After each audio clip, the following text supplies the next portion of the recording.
So let's just examine the facts that I can see from that report.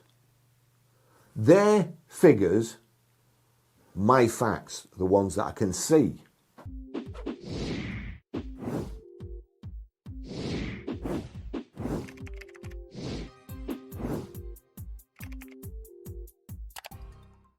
So the story in the Independent, used electric cars are safer to buy than second-hand petrol or diesel models. Safer, strange wording, safer. Are they safer in an accident? Or is your money safer? Or is it your investment safer? Because your money and your investment isn't safer because of depreciation. So that's crap. With the amount that an EV depreciates, you could buy thousands and thousands of parts to repair your ICE car and still be no worse off. I'm going to stop them right there because this headline collapses the moment you look at one number. They claim this is based on 240,000 pre-purchase inspections. Sounds huge, doesn't it? 240,000 as a percentage of the used cars sold. 7,800,000 used vehicles sold.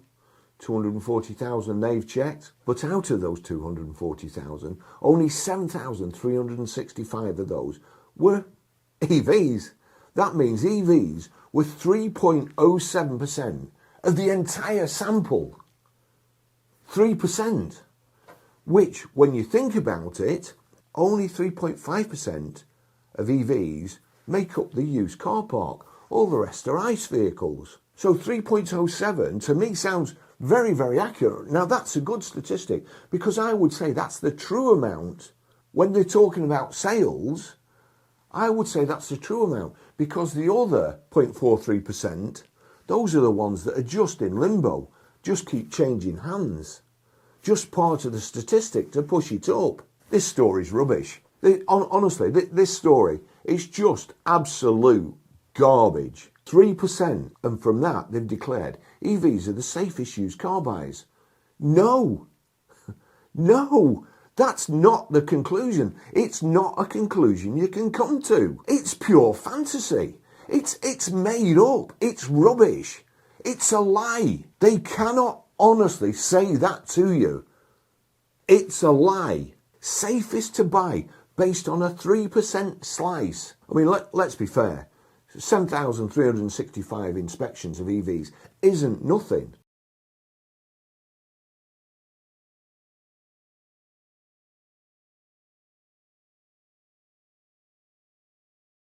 But if you're going to go out with a headline as big as safest used car buys, then you need to show you're working out your data. Because when your EV sample is 3.07% of your data set, the first question is that 3.07% representative of the used EV market? And the article doesn't give the information you need to answer that. It doesn't tell you how many of the remaining 232,635 inspections were petrol. How many were diesel? Whether hybrids were excluded, included, or lumped into petrol if they were bad, or EVs if they were good. That's what usually happens.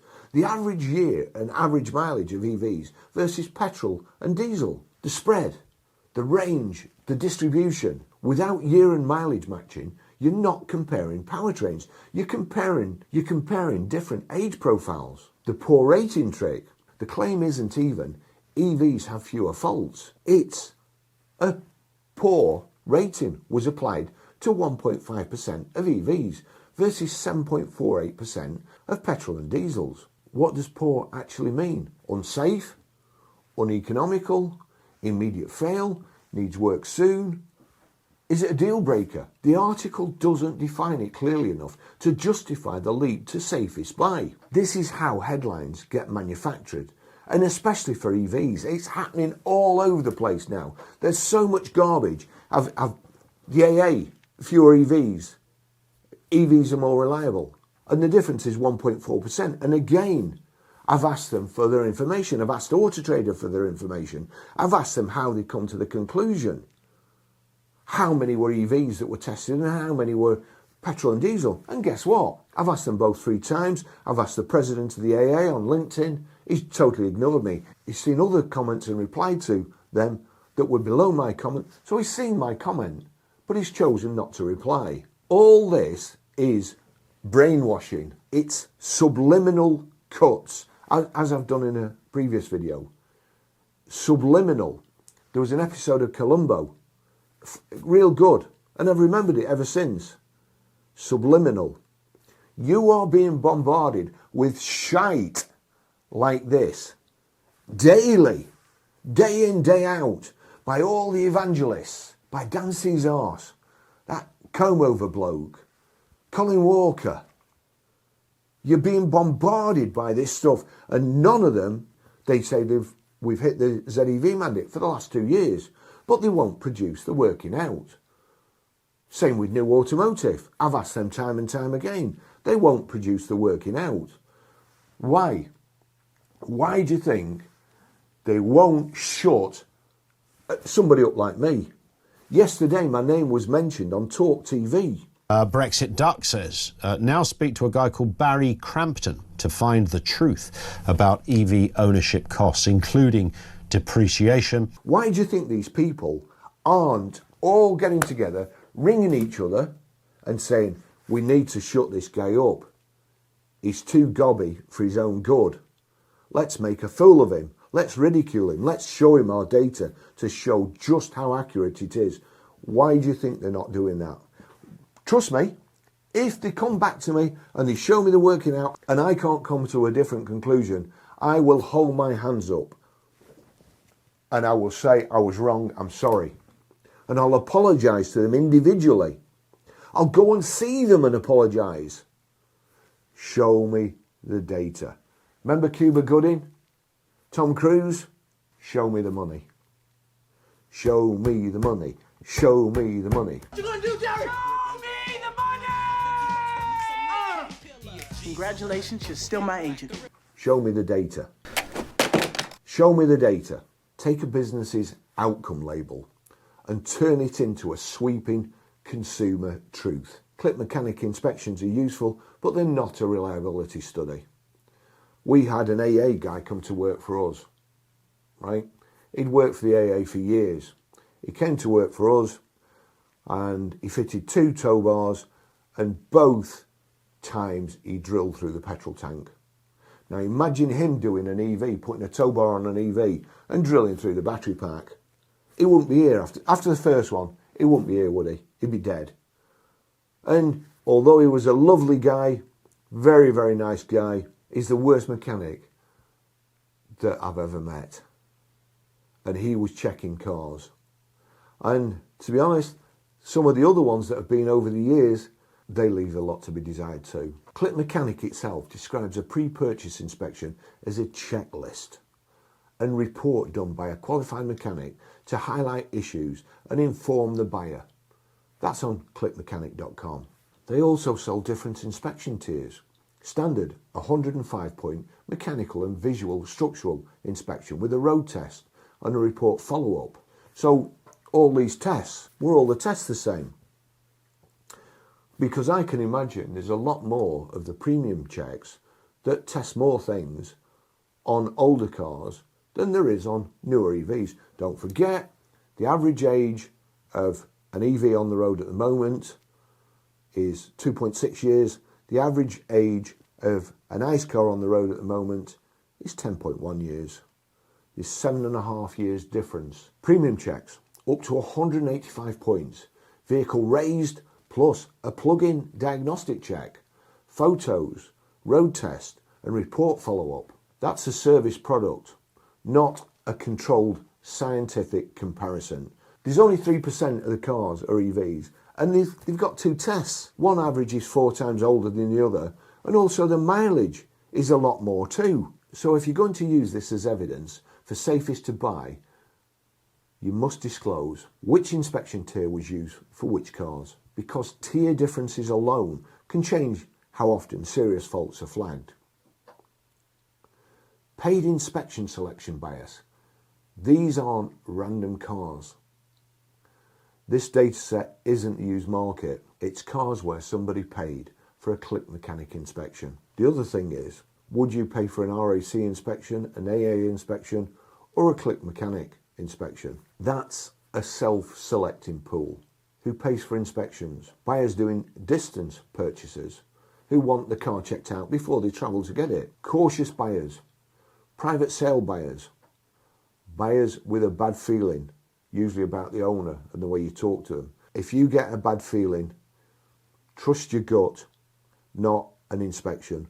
Walk away. I'm pretty sure that every bad feeling I've had that's gone on to be a deal has proved my spidey sense is pretty good. I'm the same with people too, and I'm the same with some of these people on the internet. I know by looking at them that I wouldn't get on with them and I wouldn't trust what they're saying. Again, 50 years of meeting people day in, day out, year in, year out, you get a pretty good gut feeling and you learn to follow it. Buyers checking nearly new cars for peace of mind. First thing you want to do is do a V-check on it, make sure it's not been in an accident or in a salvage auction. So, if petrol/diesel inspections skew older, riskier cars, and EV inspections skew newer, in-warranty dealer stock, then your poor rating isn't proving EVs are inherently safer. It's proving the pool is biased. That's fine, as long as you don't pretend it's a market-wide truth. The 0% faults, nonsense. Sample size, not published. The story says 7 EV models got 0% poor ratings, then basically implies no faults found. But 0% poor does not mean no faults. It means none of the inspected examples landed in the poor bucket. And here's the critical missing piece. How many of each models were inspected? If it's 8 cars, 12 cars, 20 cars, then 0% is statistically meaningless as a headline. No sample size per model equals no credibility. Laughing stock. The simplest way to expose it, the headline they should have written. If we were being honest, the headline would be, in Click Mechanics' paid inspections dataset, a smaller share of EVs were rated poor than petrol or diesel vehicles. That's a claim supported by what they've shown. But EVs are safer to buy, that's an editorial leap by an evangelist. So here's my challenge to Click Mechanic and The Independent. I've already written to Click Mechanic. We'll see what happens. They've not replied so far. If you want to keep that headline, publish the missing methodology. How many inspections were petrol and how many were diesel? The average year and average mileage for EVs versus petrol and diesel. The age and mileage distribution, not just averages. The inspection tier split, standard versus premium, at 105 points versus up to 185 points. Sample sizes per model, especially for the 0% claims. Remember, 7,365 EVs were tested and they give you 7 models. How many EVs are they? How many different models of EVs were tested? Let's see how many of each were tested. You must have the details. Show us how many of these 0% vehicles were tested in total. Because right now what you've got is EVs are 3.07% of the data set. Key controls are missing. Poor's not defined well enough. And a service data set is being dressed up as a safety verdict. That's not research. That's PR with percentages. So do EVs sometimes show fewer obvious mechanical deal breakers? Sure, fewer moving parts. But here's the thing, you can't actually see the parts that are moving and also the kind of inanimate parts, the parts that go wrong, that are growing dendrites in the battery, that are going wrong, that there's like a little connector bar that's worked loose and he's just about to earth on the casing and blow the whole vehicle up. Perhaps that doesn't happen. Yes, it does.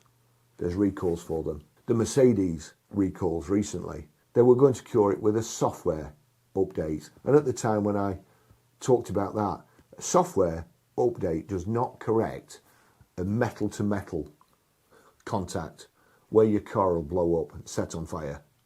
It was never going to work.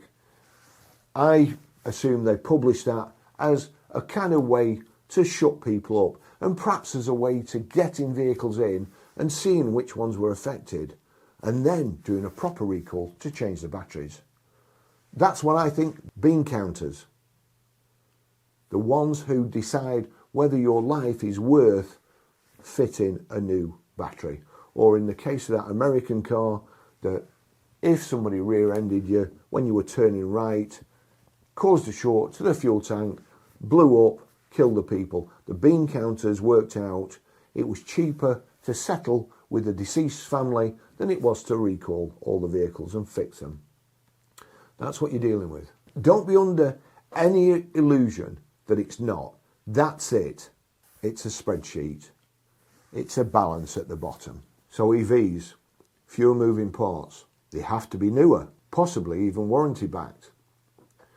But a headline that screams safest used car buys based on a 3% slice, missing year and mileage, missing petrol diesel split, missing model sample sizes.